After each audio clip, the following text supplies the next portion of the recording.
Like you can't prep for something and never actually do it. So if you want to garden, you need to get your hands in the dirt and you need to kill a few plants.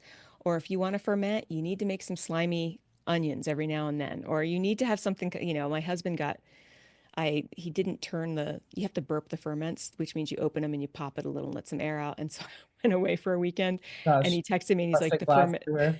it was, he was like, the ferments fermented me, like they just fountained. So you have to go through those. From day one, you have to be touching your project and you have to be clear about what it is you want to do. And the best way to do that is, I believe, daydreaming and like really getting clear on what brings you joy. So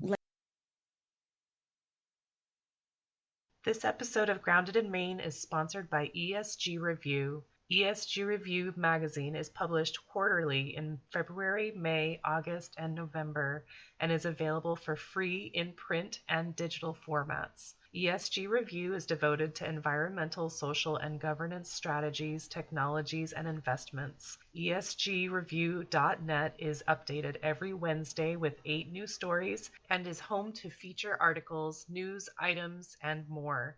Visit esgreview.net to stay informed and help us spark the collaboration and awareness needed to develop sustainable economies and communities around the world.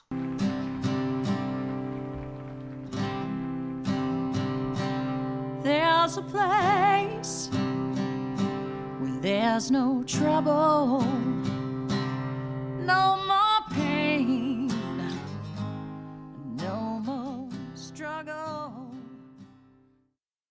Grounded in Maine podcast is an open conversation about how we show up for the world. I started this podcast out of a desire to learn new ways to be sustainable because the word sustainability is big. It can be overwhelming, and I just wanted to learn, different ways to try to be part of the solution and not feel like it's too late. So I'm talking to people who are doing different things and learning so much. I hope you are too.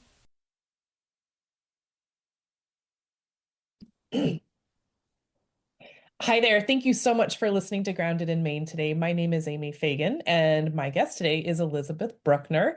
And we have just been talking, and oh my gosh, you guys, this is going to be super fun. So, Elizabeth is an acupuncturist without needles mostly, or without needles all the time. magnet therapy, yeah. Magnet therapy. And so she has this, her acupuncture business is called Create Wellness Project, but she also, get this, is an author of a book called The Homesteader Mindset. And we were just talking about this. So when I was starting the podcast, when I was trying to think of a name, one of the names that I was thinking of was Homesteading State of Mind. So we were jiving. So Elizabeth, thank you so much for being here. I'm thrilled to have you here.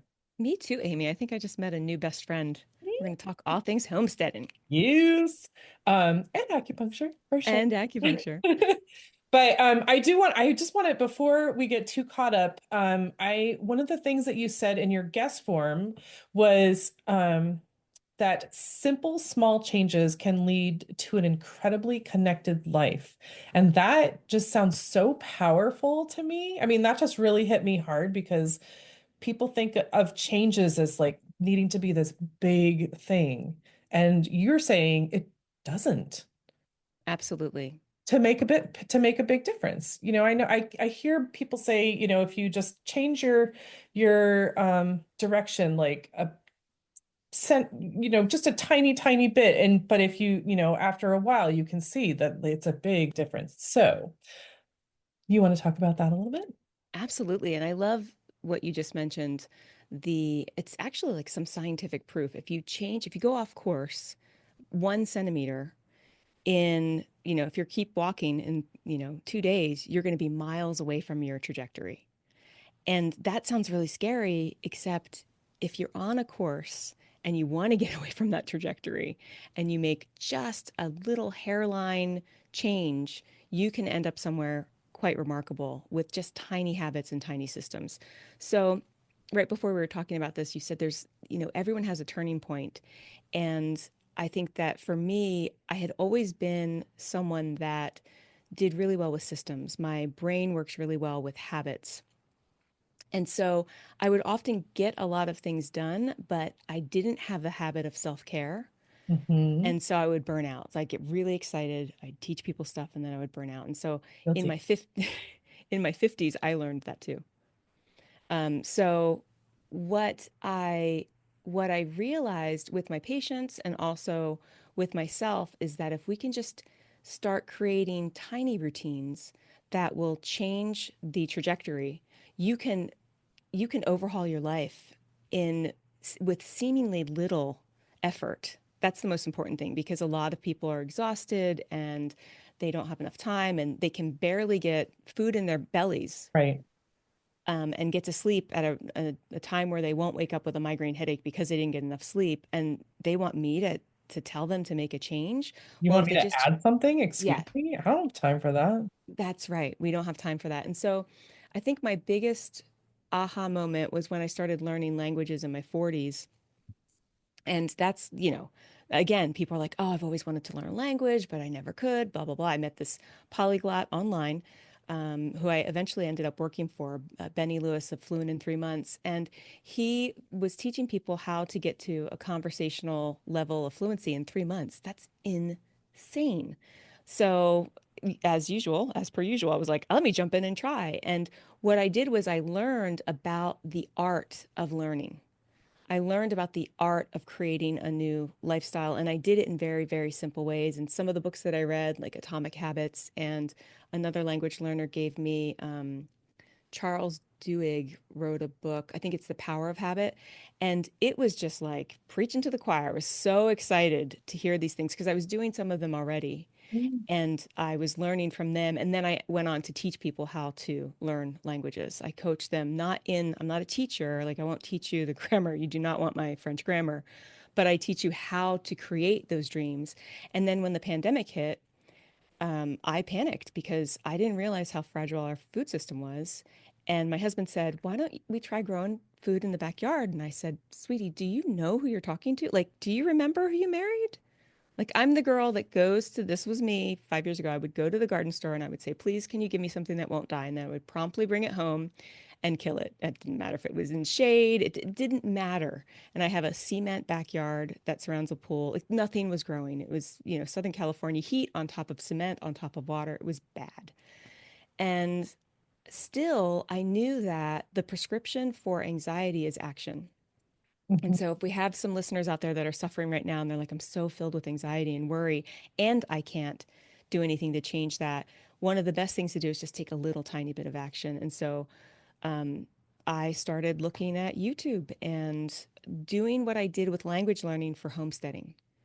And I learned I started with container gardening, then I did food forest, and slowly but surely, the next thing you know, months later, of course, I could take somebody through my yard and there were 30 different vegetables that I could harvest for dinner. And that to me was mind blowing. And I also heard when people walk through my garden with me, oh gosh, I wish I had enough time to do this. And I was like, no, it's just one little inch, just one little habit, which I think we should get into later. Like, how do you do these habits? There are specific ways to do that. My book outlines it. But more importantly, I wanted the book to tell people it's possible anywhere. It's Mhm. possible because I had a chronic illness when I started doing it. And so it's possible if your back hurts or if you're not well or if you have to have 5 days off and one day on, it's possible. Right. Oh, wow. Oh, wow. There's so much there. Okay, so first, you said languages, and I know you said French, but what else did you learn? Um, I speak French. My French is my strongest language. Spanish is my second strongest language. I learned German in 3 months and got to a 20-minute conversation. I've dabbled in Arabic, What? American Sign Language, Vietnamese, but all of those I don't speak.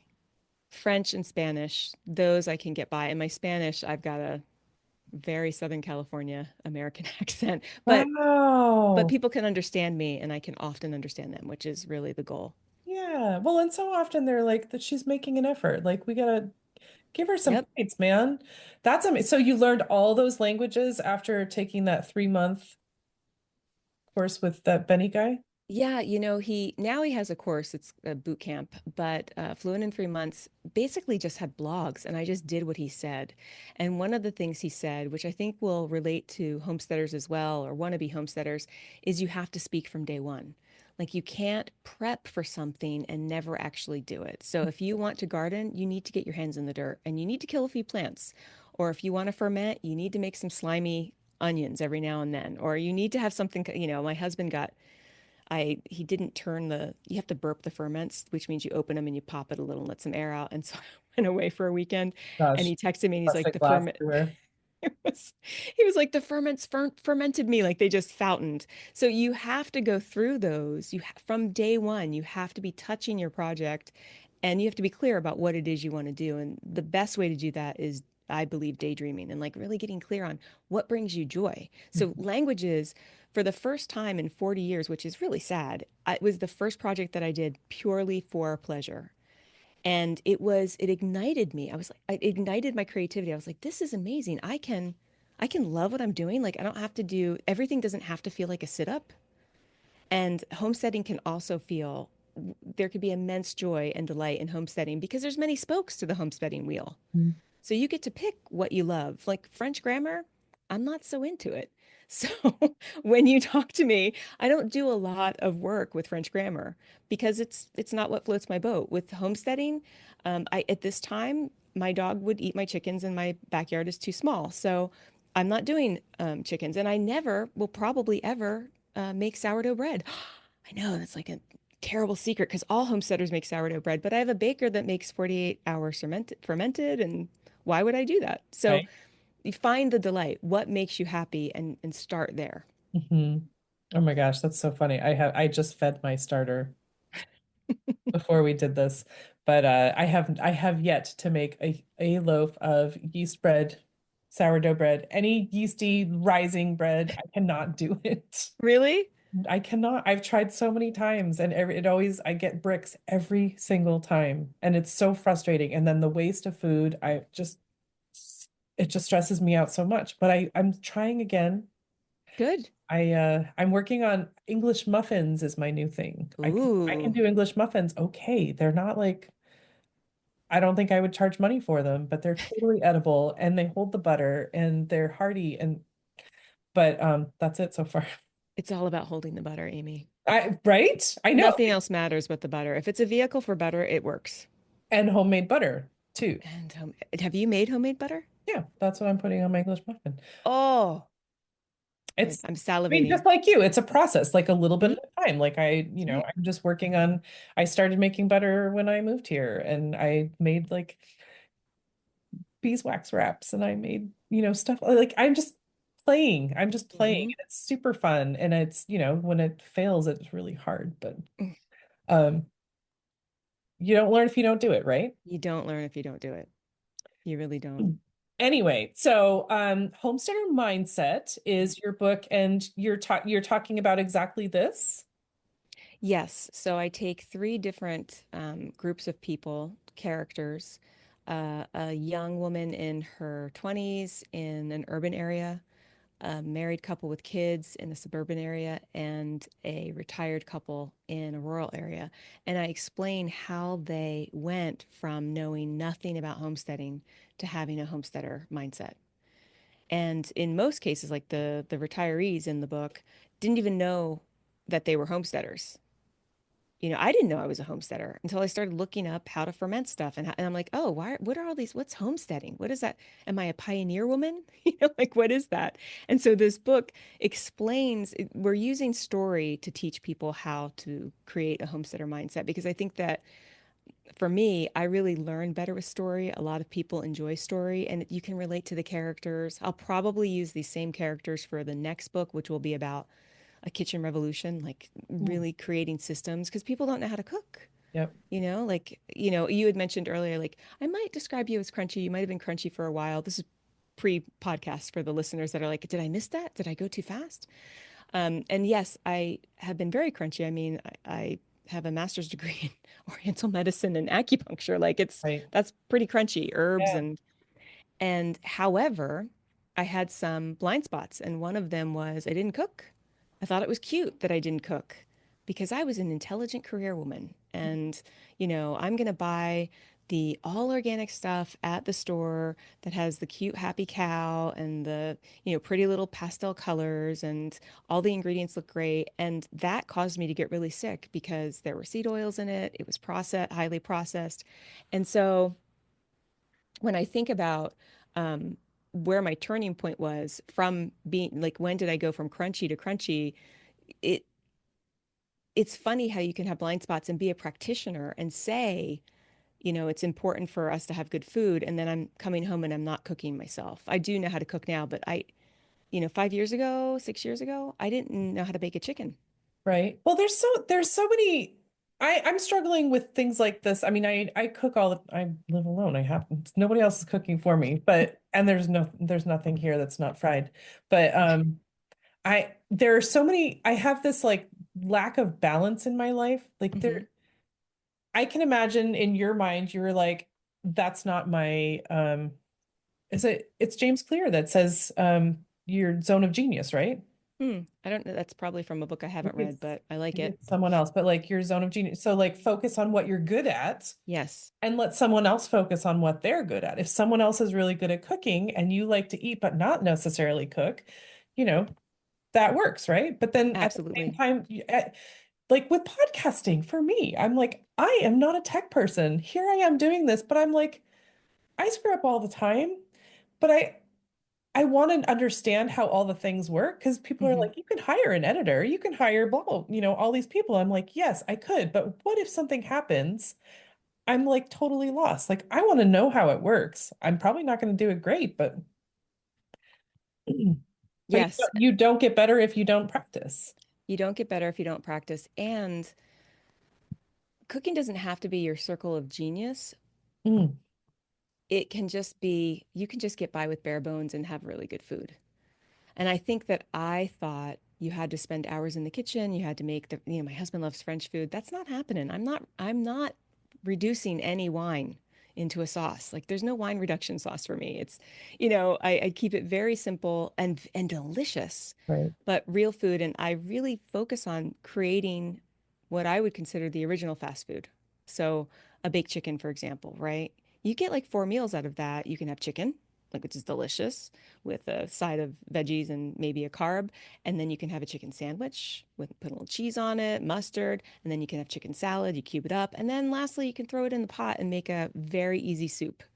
Right. And so I think that for me, my biggest misconception, my biggest mental block was that I thought that, and this sounds really arrogant of me, but I thought that busy people shouldn't be doing that. Like it wasn't that important. It was almost like our body, we could outsource that. And you can if you have right, enough money to get a personal chef. I have a friend that's a personal chef in San Francisco. I can't afford her.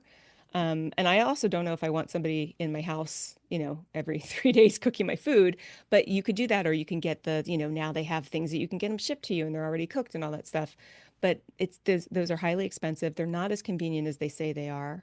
right. Whereas going to And the with farmer's those market, things, it's the waste for me. oh yeah, yeah, Freezer packs and the big boxes, yes, plastic and yes. It's really sad to see. Whereas you can go to the farmer's market, get to know people that my farmers are my friends now. And when everything's going nuts outside of the farmer's market, there are still eggs there and there's still good food. And when there's these big weird cycles where the stores are empty, the farmer's market is not. And those folks know me and I know them. oh my gosh, we are so in line. Hmm. Yes. Yes to all that. And to your point, like, busy people shouldn't have to cook or, they don't have time to cook or something. We're all busy. That's the thing. I've Yes. been saying this with well, my nutritionist was is also part therapist for me. Hmm. But like I was like, I just want this slow life. Like I want to do the homesteading thing and I boring routine and I want to do the same thing every day and all this and I want it to be so peaceful. And she's like, so why are you doing all these things? I'm like, I don't know. I don't know how to stop. Yeah, well, that is the illness of the age too, right? And also curious people tend to want to continue to learn new things and do new things. And then next thing you know, you have a pile of 10 things. And Again that's with the why, balance. yeah, yeah, that's it. The balance is really difficult. And one of the things that I say in the book, which I think I'm going to put on a t-shirt, I'm going to have merch. I'm going to be getting some merch. And the merch is going to say, what is it going to say? Badly done is better than well said. Mhm. So Ben Franklin says, well done is better than well said. And I'm like, no, no, badly done. So if I talk to a professor, which I have before in French, they will often be like, make a lot of mistakes. You got to go study some more. Da, da, da, da, da. This particular tense. And I'm like, yeah, but no, because I don't care. Because badly done, like, can you understand me? Did we Right. just have a You know what conversation? I'm That talking works. about. That's right. And so for me, it's the balance comes in learning ways that I can do the things that I love in the times that I would normally do the things that would just suck up time. For example, for about 4 years, I only watched TV in French and Spanish. So I wasted my time watching TV, but I mean, it was like that, like Hallmark movies. There's Hallmark movies online that are dubbed in French. You always know what's going to happen. There's going to be some snafu and they're going to get back together again. But it's great for learning French. And when I want to veg out, I'm vegging out with that. So if somebody here has a homesteader mindset and they're exhausted, instead of putting on CSI or some crime, like nothing against people that like crime stories, go ahead and watch French them. But Lifetime channel. exactly. Yeah, so you could do like one or two videos about homesteading before you go watch your CSI. Don't cut it out, but find ways to kind of sneak it in. And that's called a habit chain. So you do the habit that you want to do before or after the habit that always happens. Mhm. For example, when I make veggie juice in the morning, right after that, I'll do my grocery shopping. Like I belong to a Azure Standard, which has a lot of low cost, and you just come once a Yeah. week to. Yep. And so that is my habit stack. That's my habit chain after that. The other type of habit stack, which James Clear talks about, is habit stacking, which is you do something at the same time. So while I'm washing dishes, because there are a lot of dishes when you start homesteading, like I'm not gonna lie, while I wash dishes, I make that my time to learn something via podcast. So this week it might be something about relationships and personal development. Next week it's healing herbs in the kitchen. And so you can take your whatever kind of ignites you and put it in during the day in something that's already happening. Yes. Yeah. Yeah, and dishes are a great time to do stuff like that. I mean, Hmm. this house did not come with a dishwasher, so I'm Oh, washing dishes, I feel like 24/7. yeah. I get that. Um, yeah, that's amazing. And I mean, as a jam like a jam business, like I would have my hands busy and I'm like I would just put stuff on, just like Mm. line it all up, like play this, play this, play this, play this, and just set it up. So I It's don't. brilliant, right? It's a brilliant way to feed your brain with, and that doesn't mean you can't do something that's mindless in between, like a funny talk show or whatever. It's not getting rid of all the fun. It's finding productive ways to be fun. So for me, like you talking about making butter, I want to hear about the system for making butter. If you had a podcast on how to make butter, I would probably that would be joyful to me.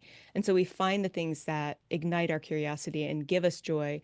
And then we're not living vicariously through, TV characters. Like I grew up as a latchkey kid. And so I was raised by TV. And then in my 20s, I'm like, what am I doing? Like, I'm just hanging out with these people on the screen. They don't know me and I don't know them. I just know who these characters are. What if I go out and get myself a Joey and a Monica? That was my time, right? The Heck friends yeah. and actually enjoy. And so some of the ways that I do that is community building and volunteering. That's how you meet new people is having an some sort of um, desire that's similar that can then grow. I mean, think about podcasting, right? It's Mhm. really cool that you get to sit down and talk one on one with someone without interruptions. Nobody's looking at their cell phone. Nobody's checking Google. Depends on the podcast. They might fact check you, but nobody's checking Right? Google. We're just sitting here having a human interaction, and it's because we happen to have an interest, both of us, in podcasting. Yes, we do. Yeah, Yeah, for sure. I that's so I just love that I'm just loving all of this, but like the whole the tiny habit thing and learning new things and it's so exciting, isn't it? I it's mean, exciting. there's so much to know. It is. And once you wake up the curiosity muscle, I think it grows quite, it it becomes you become much more childlike when you allow yourself to be curious. You know, kids are fascinating little creatures, right? They go out into a just a dirt patch and they will find something fun to discover. And I want to give adults the permission to do that, like to find things that are fun to discover. What I hear a lot from folks that want to do homesteading is the three big myths, which is I don't have time, I don't have I don't have money, and it's too complicated. Mhm. And so there are ways that you can bust those myths. Like you are, you know, you have no dishwasher, so your time is limited. You're spending a lot of time doing dishes, but yet you have created butter and you've created bread. How did your 24 hours and you're working and you have a podcast. Like how did your 24 hours get more done than someone else's 24 hours? And the way that we do that is we for finding time, we use found time. So what We we sleep talked less, about, like what's that? or we sleep less. Or we sleep less. I love my sleep. I'm a sleepaholic. So you might sleep less, but yeah, I'd be cranky if I didn't get sleep or cry. I would cry if I didn't get enough sleep. That would be the torture Same, method for anyone trying to get information out of me. right? But one of the ways that you find found time is you start looking at ways that you would typically go to distraction. So let's say you're in line and at the DMV and it's going to be an hour. Typically someone would pick up their Facebook and start scrolling. Well, what if you made a Facebook only with didn't have your Aunt Tilly and her cats on it, didn't have your best friends. It just had this particular aspect that one, it was like, you know, how to build a chicken coop is the name of your account. And you only liked people that were building chicken coops. And so when you're at the DMV, you're going through Facebook and you're only seeing, I did this with French before I got rid of all my social media. And now you're using that found time to learn something, or you could have a podcast waiting for you, or you could have a journal where you're going to list the things that you need to do for that next task. This is the way that we create time. Now, having, you know, not having money, which is the second myth, that's that's kind of silly because homesteading often saves you money, right? You're upcycling, you're reusing, like the sustainable lifestyle. If you don't do it the shishi way, like if your boxes don't all match and your jelly jars are a little different sizes, you'll be fine. You can community share, you can, especially for people in urban areas, you know, where I live here, there are people with some really beat up lawns. If I were wanting to get free land, I would go to them and say, "Can I please grow some vegetables here and I'll share them with you?" A Oh lot of my people, gosh, that's genius. right? That's my circle of genius. Yeah, Saving money, but right? now it's a win-win, right? And then the third one is it's too complicated, and the book is just breaking it down to not make it complicated. Yes, you will have mistakes, like you said, with the sourdough. You're gonna make mistakes. It's gonna be sad sometimes, and your chickens are gonna get lots of sourdough bread. But that doesn't mean that you stop when the going gets tough. Instead, you get more curious and you find ways to make it pleasurable. Right. And you reach out to other people and say, what am I doing? Yes. But that Yes, is, if you yeah, for me, it's and we were talking about this before we started recording with the whole the homesteading thing and people being very exclusive and stuff like that. But like, and I've said this on the podcast before, like I have a note right behind my computer that says community sufficiency because Mm, the the thing that I keep hearing with a lot of homesteaders is self-sufficiency. Like I don't need other people. But for me, like I love the homesteading, the vibe, but I don't want to do it alone. yes. I need people to give me advice. I need people to share with. I need people, to help. I just need people. Yeah. Well, humans are social beings, and I do talk about that in my 20s in the book. In my 20s, I thought I had solved it. I'm like, I got it. Like, people are messy. I'm just going to be an island unto myself. Look at me go, you know? And in your 20s, when you don't realize you're mortal and all that kind of stuff, it's a really good time to experiment with that. And it's a very lonely place. I was isolating on my own. And then when I started realizing I bumped into some other 20 somethings that were trying to find their way, I realized how good it feels. We are social creatures. That is how we survive. Self-sufficiency doesn't mean For some, it might mean you go out into a cave and go off grid. And I think going off grid is really cool. I think it's a wonderful thing to attempt. But when you realize that we're all interconnected, there's a lot of strength there, and it's a much better life when you're connected to others. And that's why I often say, find a way to get to gatherings on a regular basis with the same people over and over again. It doesn't have to be your family. For me, I'm a chapter leader for the Weston A. Price Foundation. Have you ever heard of that? Haven't. It's just all about nutrient dense food. And they do a lot of science explaining how things like whole eggs are good for you. I know that sounds, it's not crazy now it's kind of trendy. Yes, egg yolks are really good, but they were touting this 20 years ago.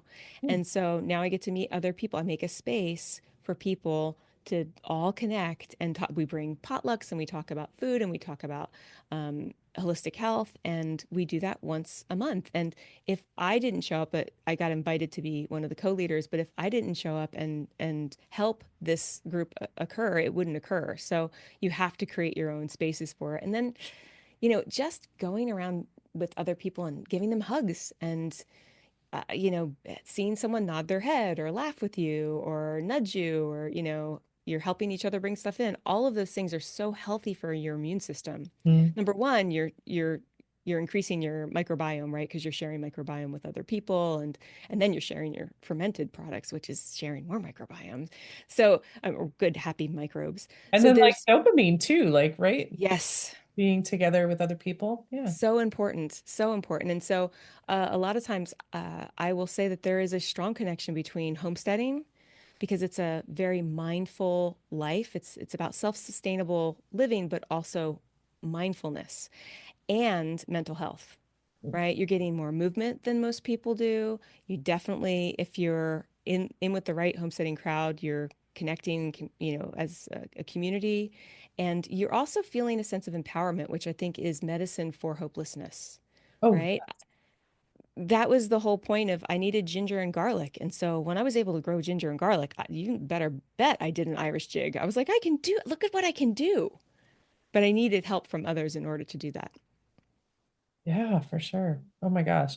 I mean, self-sufficient. I go back to this all the time because this is just it's so like front of my mind. But like, that's great. You don't need people. You could do everything yourself. But how fun is that? Like, Not fun. but you want to just be there by yourself. I just don't understand it. That's all. Yeah. But Yeah. I love so the homesteader mindset book is so that these three people that you're or the couples, the families that you're is this like fiction? Are were you following actual people? Yes and no. Okay.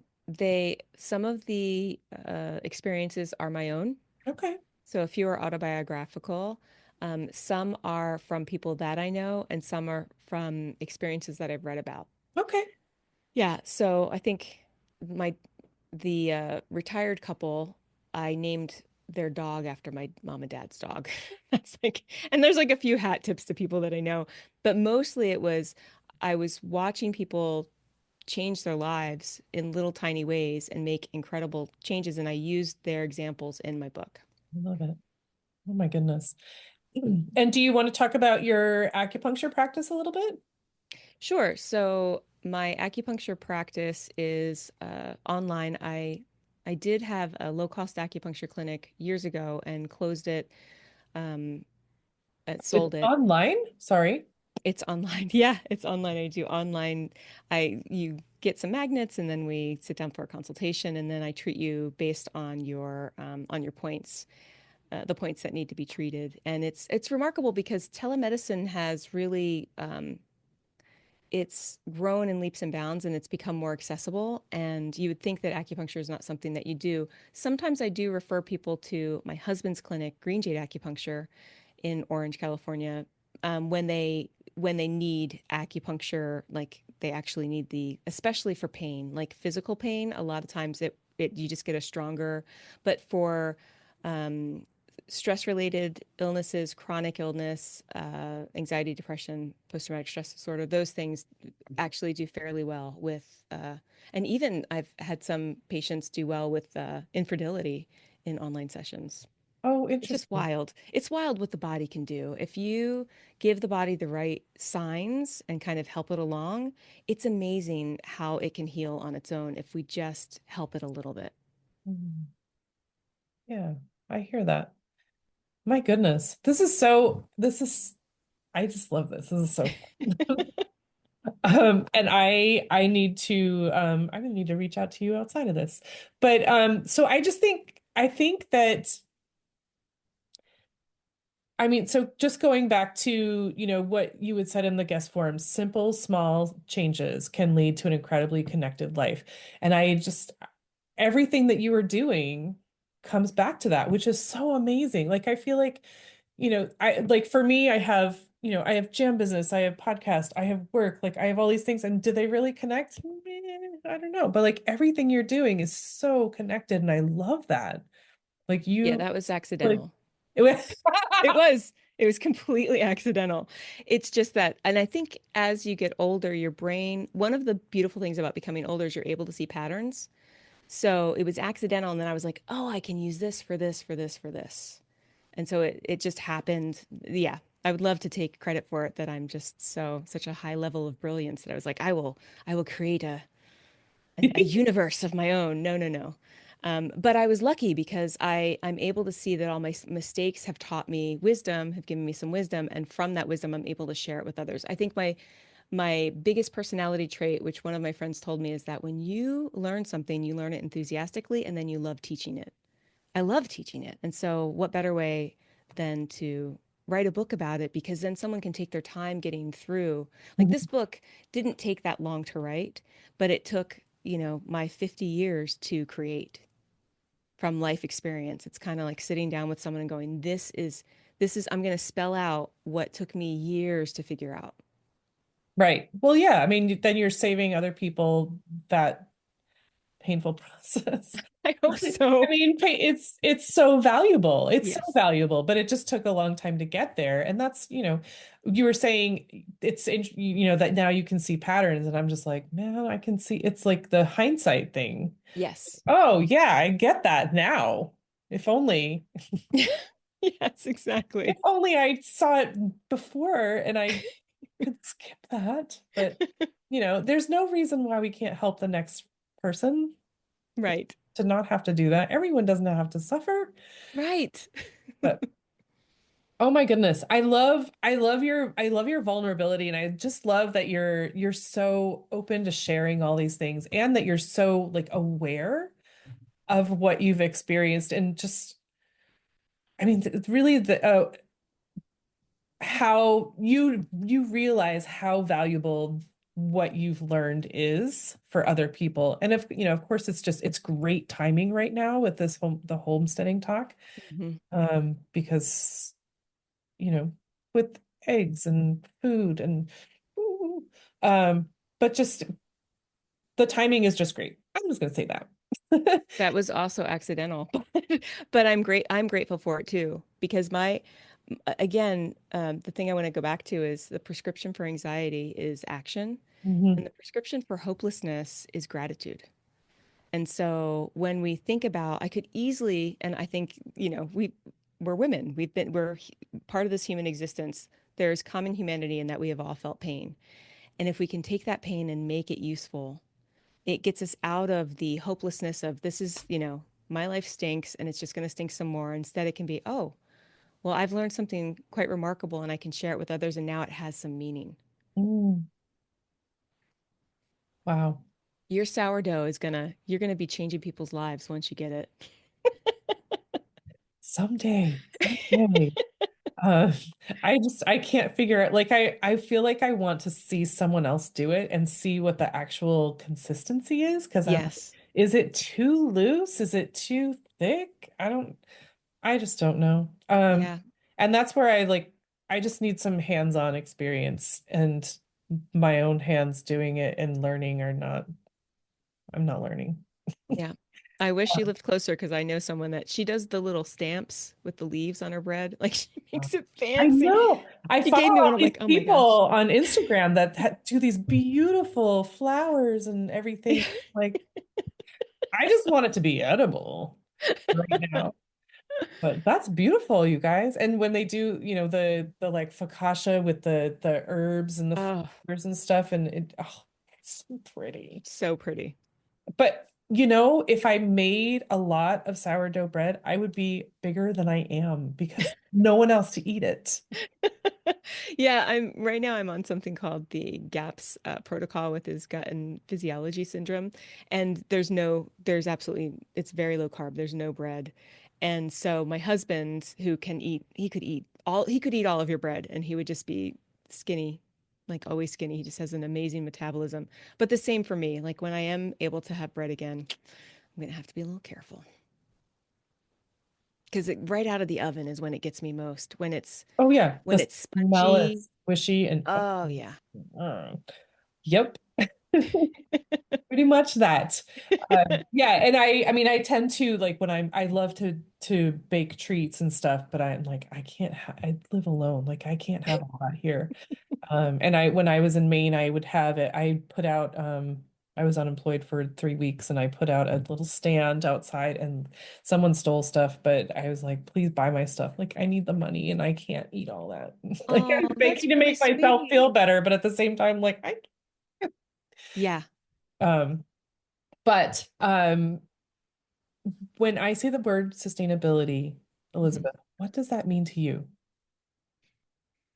For me, sustainability is a mindfulness connection to your feet on the ground.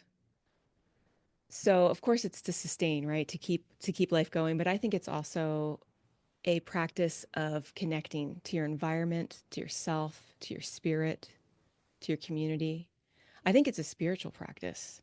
And I think when you acknowledge that, then it becomes the rituals that we do, composting, using plastic, getting rid of plastic, using glass containers, all of those inconveniences, they become these beautiful, life affirming rituals. And they also can be a spiritual experience.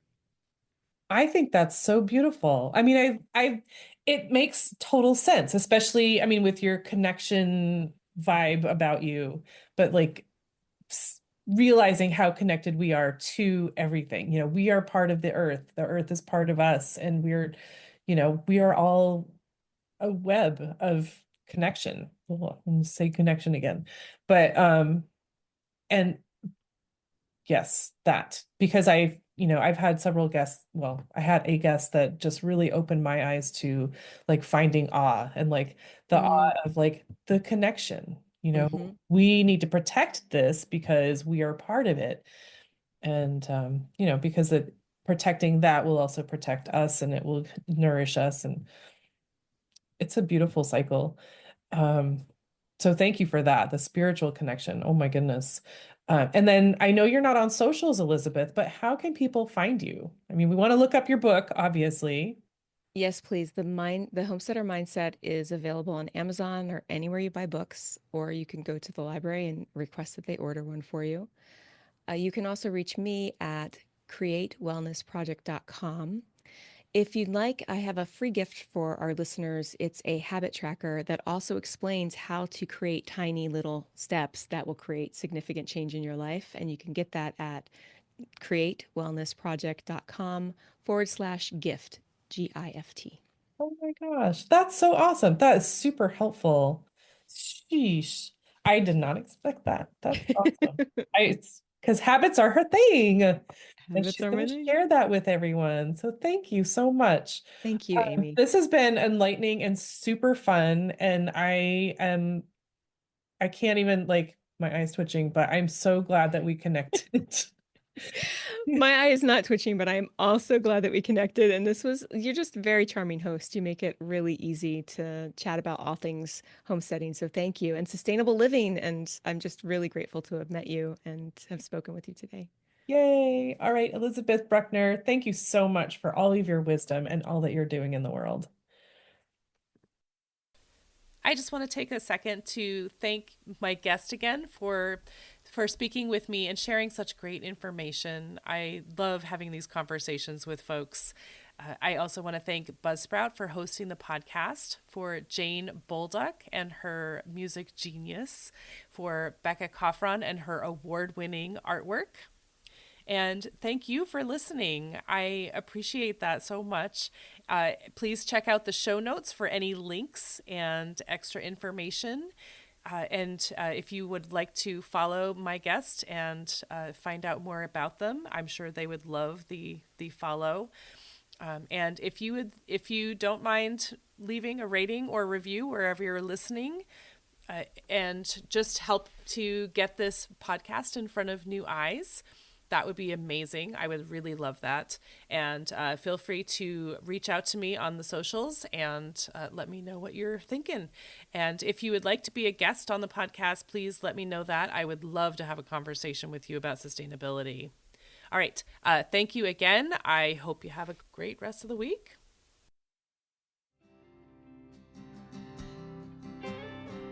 There'll come a day, my mama told me, when I find love to have and hold me, a heart that's strong and so sincere.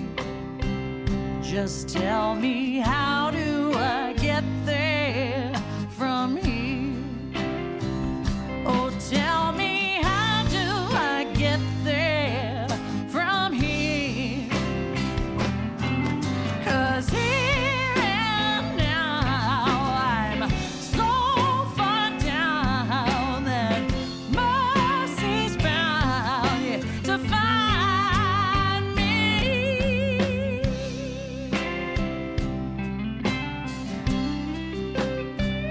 We'll find a way to soothe the sickness.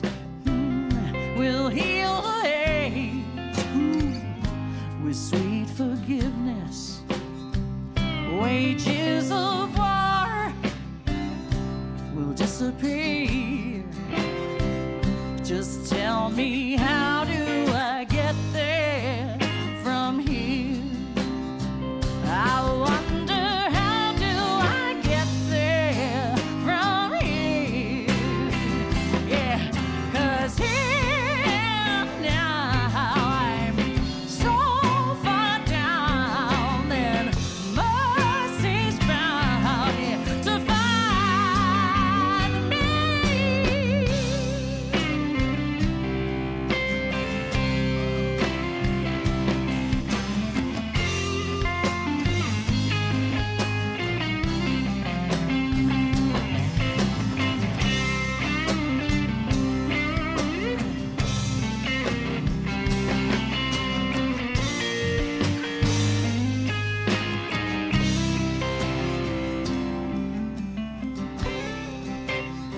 When that state of grace has finally found me, well, there'll be music, ooh, and good friends around me, yeah.